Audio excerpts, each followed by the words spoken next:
There were several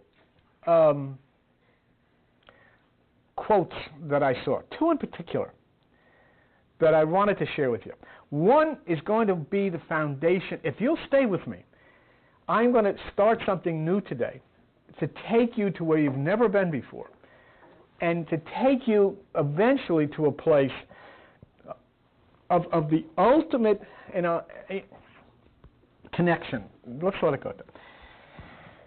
But the one comment or the one quote that I wanted you to hear comes from a Greek, one of our friends from 4555 named Epicurus.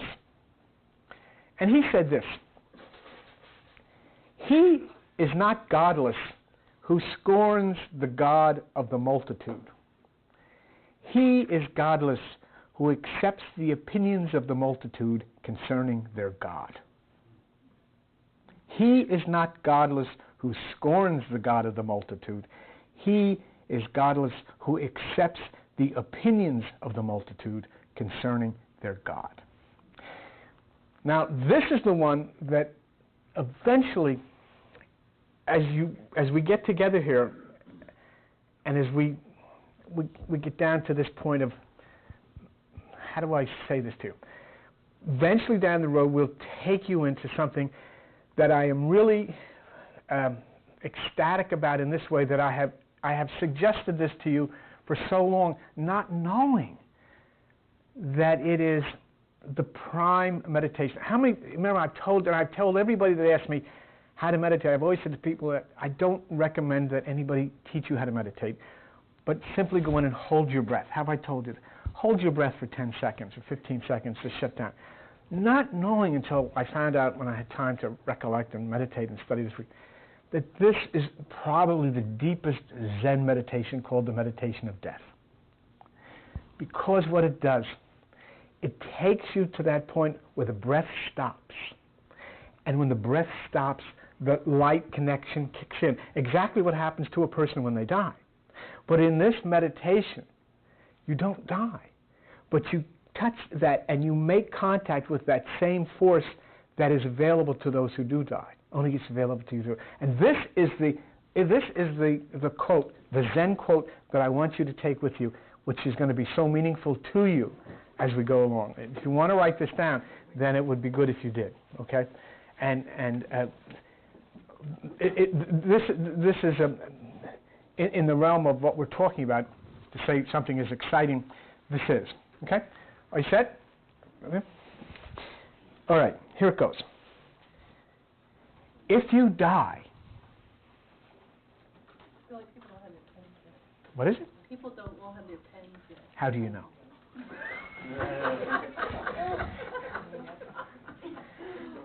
No, I'm teasing. She saved my life 2 days ago, so I have to be very nice to her. Really did. If you die, before you die, then when you die, you will not die. This will become very, very clear to you as we go along as to what's going to happen here. What makes it so exciting to me is that this is what we've been talking about, not knowing this. If you die, before you die, then when you die, you will not die. Okay? Got that. Between the internet and the recent vacation and the news received via newspapers, and of course, we are all now in the middle of news and we're all choosing sides, and Bill Clinton, the president, may get impeached this week. He may be thrown out of office by the Senate. But don't get too close to that. I have a tendency to do that, and that's a mistake. You have to understand things are being manipulated way out of your hands, my hands. Republicans, Democrats have nothing to do with this. The idea is really, what is the big picture? What is going to happen? How is the entire traditional concept going to be overturned upside down? And some things have to happen for other things. Whether this happens to him or it doesn't happen to him, you will make a big mistake if you get too close to it and look at it from a political or an American or a Democrat or Republican. You have to back away and look at it from this change that Uranus is affecting in this age on the entire social structure and the entire civilization. All of these cards start to fall. And as you can see, if there's a fall of Clinton, it will not go along without dragging down those who push him down and all of these things. But watch what happens with this. But there is, as you look at all of these things and you feel and sense all of these things, you realize there is more and more a need for each of us to prepare ourselves for a great change. But at the same time, I am not presenting a gloom and doom, a natural disaster stuff. I don't believe that at all. I believe that everything is well programmed, everything is really put together to the point where I am predicting the growth of consciousness that will have a awesome impact on, yes, it will turn things upside down. Yes, it will be destructive to many of the traditional concepts, but these traditional concepts that have been oppressive, that have been hurtful, that have caused disease, that have been violent, these things will suffer.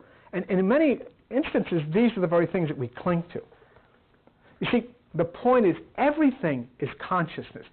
Everything that is your life is played out inside of your mind, inside of your body. And you act out, and you do good, and I do good, don't I? I mean, you really think that but you don't know. And I really think you, and I looked at I had no idea, really. If I could get into that room inside of here, what would I find in there? And it's this whole world that is inside of here with all of us, that is consciousness. And yet inside of there is the key to knowledge, to enlightenment, to understanding. To be alone and to be yourself is the most critical point, the most critical aspect of your life. When I look on television, I see thousands of people sometimes gathered together, to see the world leaders, whether they be political or whether they be religious. I see people standing in the streets or throwing things or whatever. Thousands of people standing shoulder to shoulder, and they're listening to the Pope or to Billy Graham or to the President or to the Prime Minister or to whoever. There they are, a tremendous colony of ants. But it's scary because they're all in unison, That's what's frightening. They're all in one accord. And instantly, that means that they have separated themselves from the other ants who are gathered listening to somebody else who are all in one accord with that person. Thousands of them are screaming, yes, in one accord with that person. Thousands of them are screaming, yes, in one accord with that person. And they're all out of one accord with each other. Totally opposed to the people on the other side. And the worst thing is they've all lost their individuality. Somebody said recently, I don't know when we was on a telephone call about, somebody said this place was a cult. I mean, God, the one thing that I want, I don't want to be part of anything that you do. I don't want to know what goes on. I don't want you to know what goes on. That's why this is the only place that can't be a cult, because we have no members. All I've ever preached and all I've ever taught is don't join anything. Don't get involved with anything. But it is the very cults of the world who look at those who will not be a part of them and call them a cult.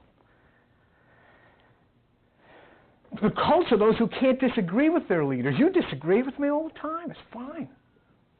I hope you do. That's great. But see, how can anybody find the God who dwells inside of them?